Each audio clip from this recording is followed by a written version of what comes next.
بسم اللہ الرحمن الرحیم. لاکھوں درود و سلام نبی پاک صلی اللہ علیہ وآلہ وسلم، آپ کی آل اور تمام اصحاب اکرام پہ.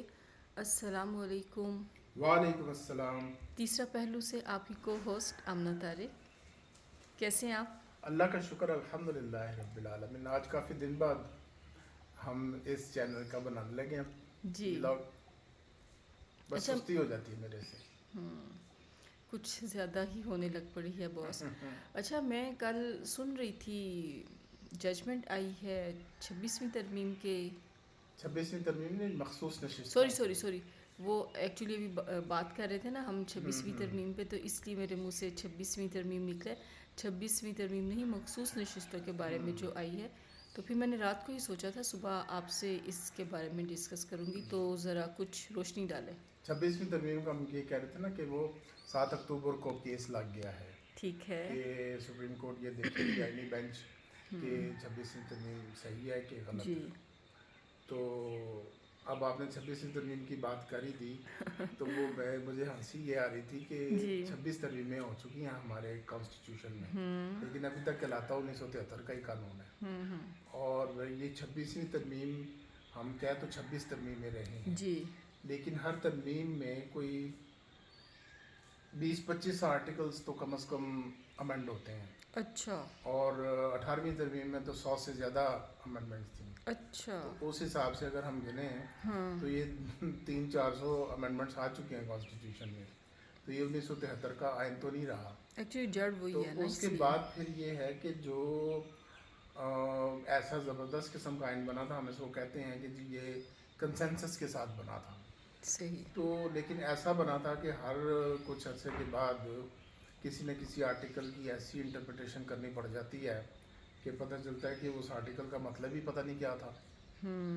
ابھی بھی جیسے آرٹیکل 200 کی انٹرپریٹیشن ہوئی ہے، 5 ممبر بینچ نے کی ہے، 3 ججز کچھ کہہ رہے ہیں، 2 ججز کچھ کہہ رہے ہیں. صحیح. تو اس کی بھی ڈیٹیل ججمنٹ آ گئی ہے، اور جو 2 ججز نے اختلافی نوٹ لکھا تھا وہ بھی آ گیا ہے. صحیح. تو اب ہم آ جاتے ہیں واپس مخصوص نشستوں کے کیس پہ. بالکل ٹھیک تو ہو اس گیا. میں بھی اب یہی ہوا تھا کہ کانسٹیٹیوشن میں پتہ چلا کہ جی بڑی مبہم سے آرٹیکلز ہیں صحیح. کہ اگر مخصوص نشستیں ایسی ہیں کہ پارٹیز جن کو ملنی ہیں وہ پارٹیز ہیں ہی نہیں، تو پھر وہ باقی کی کدھر جائیں گے. صحیح. جیسے فرض کریں ایک پارٹی نے الیکشن لڑا اور اس کو لڑنے نہیں دیا گیا، یا اس نے لڑا نہیں اپنے نشان پہ، تو جب پارلیمنٹ بنی تو پھر اس میں اس کی وہ حیثیت نہیں تھی.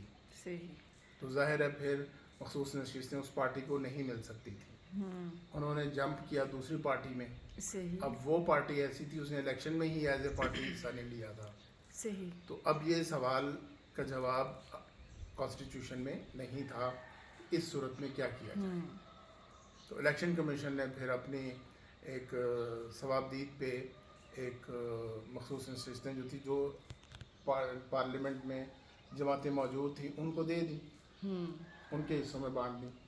اس پہ پھر عدالت میں کیس گیا کہ یہ کیسے ہو سکتا ہے، تو ہمیں ہی ملنی چاہیے. اب جس پارٹی کی ایکچولی وہ نشستیں بنتی تھیں انہوں نے کبھی کیس ہی نہیں کیا. اچھا. وہ عدالت میں گئے ہی نہیں کسی صورت میں، نہ الیکشن کمیشن کے پاس گئے، نہ ہائی کورٹ میں گئے، اور نہ ہی سپریم کورٹ میں گئے. اچھا. اس کے بعد ایک ججمنٹ آئی تو اس کے ریویو میں بھی وہ نہیں گئے. اپلیکیشنز دیں، کھڑے یوزرس رہے ان کو وہاں پہ، انٹرسٹ نہیں تھا. لیکن ان اپلیکیشنز میں وہ چیزیں لکھی نہیں کہ جی ہمیں دیں پارٹ. وہ کہہ رہے تھے دوسری پارٹی کو دے دیں. اور دوسری پارٹی کی کیسز خارج ہو گئے 12 جولائی لاسٹ ایئر.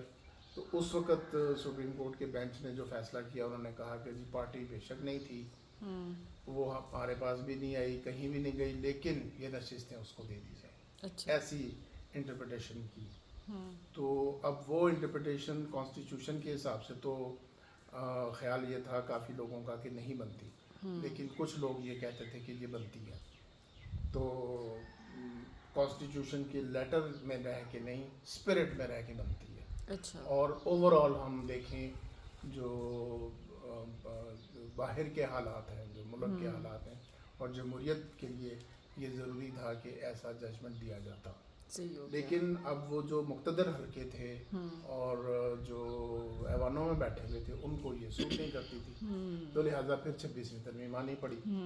تو 26ویں ترمیم میں پھر کافی چیزیں ایسی امینڈمنٹ کی گئیں کانسٹیٹیوشن میں، تو اس کو بھی پھر چیلنج کیا گیا. اچھا. تو لیکن اس دوران پھر یہ ریویو پٹیشنز آئیں کہ صحیح. ججمنٹ کا وہ کیا جائے، ریویو کیا جائے، یہ ججمنٹ صحیح نہیں ہے، غلطیاں ہیں اس میں. تو 26ویں ترمیم کے ذریعے یہ ہوا کہ سپریم کورٹ کے اندر ایک آئینی بینچ بنا دیا گیا. اچھا. جو ایک حصہ تھا 26ویں ترمیم کا وہ یہ تھا. تو پھر یہ ریویو پٹیشن سنی گئی آئینی بینچ میں. آئینی بینچ نے اب یہ فیصلہ کیا ہے کہ جو پچھلا فیصلہ تھا 12 جولائی 2024 کا وہ ٹھیک نہیں تھا.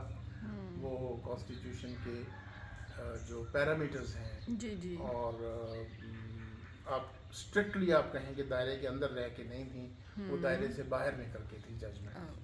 تو کانسٹیٹیوشن کو ری رائٹ نہیں عدالت کر سکتی. اچھا ٹھیک ہے. کانسٹیٹیوشن کو ری رائٹ کرنا ہے تو وہ پارلیمنٹ ہی کر سکتی ہے صحیح. اور وہ 2/3 میجورٹی کے ساتھ کر سکتی ہے. ٹھیک ہو گیا. تو اس لیے انہوں نے وہ پچھلی ججمنٹ کو واپس لے لیا. تو اس میں بھی اختلافات ہیں ججز کے. کچھ نے تو جو پہلے تھے پہلے بینچ میں بھی تھے انہوں نے تو یہی کہا کہ نہیں وہ پہلا فیصلہ صحیح تھا. اچھا. میرا خیال 3 ہے. تو باقیوں نے یہ کہا کہ نہیں یہ وہ فیصلہ صحیح نہیں تھا، تو اس کو ختم کر دیا. اور اس دوران مخصوص نشستیں جو ہیں وہ اسی طرح بٹ گئیں جو 26ویں ترمیم کی ذریعے تھا کہ جو پارٹیز موجود ہیں انہیں کو وہ ملیں گی. تو یہ اب ڈیٹیل ریزنز اس فیصلے کی آئی ہیں جو ریویو میں آیا کہ مخصوص نشستیں اس پارٹی کو نہیں مل سکتی جس پارٹی نے مانگی ہی نہیں ہے. اور جس پارٹی کی اپیل ڈسمس ہو گئی تھی اس کو تو مل ہی نہیں سکتی تھی. انہوں نے ریویو ہی نہیں کیا تو وہ اب اس ججمنٹ کو وہ بھی نہیں کر سکتے تھے، ڈیفینڈ بھی نہیں کر سکتے تھے. لیکن ان کو موقع دیا گیا کہ ڈیفینڈ کر لیں. ہار کے بھی وہ اس وقت انہوں نے اپنا جملہ یہی بولا کہ جی ہم ہار کے بھی جیت گئے ہیں، ہار کے بھی جیت کہ ہمیں نہیں ملی لیکن ہمارے دوسرے دوست کو مل گئی. تو وہ ایسا قانون کی نظروں میں تو نہیں ہوتا. بالکل ایسے نہیں جو ہوتا. پارٹی عدالت میں ہے اسی کو ملتا ہے. لیکن اب دیکھتے ہیں کہ اس پہ اب جو ہمارے یوٹیوبر حضرات اور ایک مخصوص جماعت جس وہ جو کہتے ہیں کہ جی ہم سے چھینی گئی ہیں، تو اب وہ کیا کہتے ہیں یہ دیکھنا ہے.